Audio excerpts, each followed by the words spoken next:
अस्सलामुअलैकुम वरहमतुल्लाह जी। सदरंग टीवी के साथ मैं हूं आपका मेज़बान मोहम्मद इम्तियाज़। आज जो हमारे साथ हैं ये बल्कि आप तो मेरे माशाल्लाह पार्टनर भी हैं, ये आसफ़ साहब हैं, पहले आपने वीडियो में देखा होगा।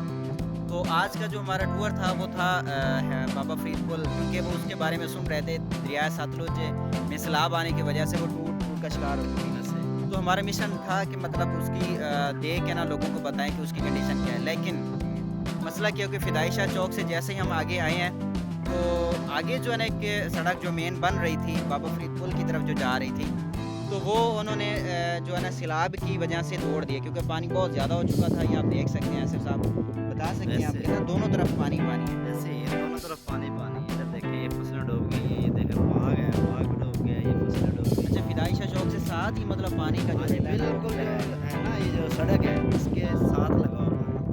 तो आगे पुल मतलब ना वीडियो में आपको दिखाऊँ।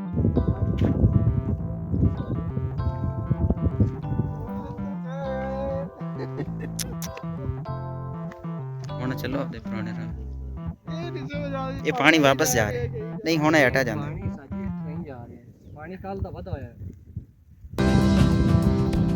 नहीं ये पानी भला अच्छा ये तो मतलब वो भी टूटी हो सी ओ पानी ओ पक्की टूटी हो सी पक्की हां कहां जावे क्या होए भाई हमें बिना वीडियो सारा तो वीडियो बनाने का मकसद ये है कि पानी आप हर तरफ देख सकते हैं। जो लोग आते हैं मतलब इधर लालेका वाली साइड के लोग हो गया, चावे का, बादर का और मेरशा वाले लोग जो भी मतलब इधर साइड से आते हैं और बाबा फ़रीद जाना चाहते हैं, बाबा फ़रीद यानी कि पाक पतन जाना चाहते हैं, तो उनके लिए ये गुजारिश है कि इस तरफ से ना आए, क्योंकि ये सड़क जो बन रही थी जो माड़ी चक्कों के की तरफ जाती है वो अभी टूटी हुई है, दरमियान में उन्होंने तोड़ दी है। ये सड़क बिल्कुल नहीं जाती।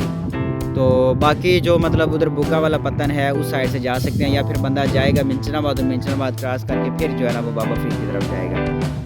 तो ये देख सकते हैं हर तरफ पानी ही पानी है। यहाँ पे पानी ने काफ़ी तबाही मचाई हुई है, सैलाब ने फसलें तबाह हो चुकी हैं, बागात जो थे वो भी तबाह हैं, और जितनी भी फसलें थी, धान की फसल है या ज्वार जो भी चारा जाते हैं वो तबाह हुए सारे। तो इसी के साथ इजाज़त दीजिए, अल्लाह ने के बाद।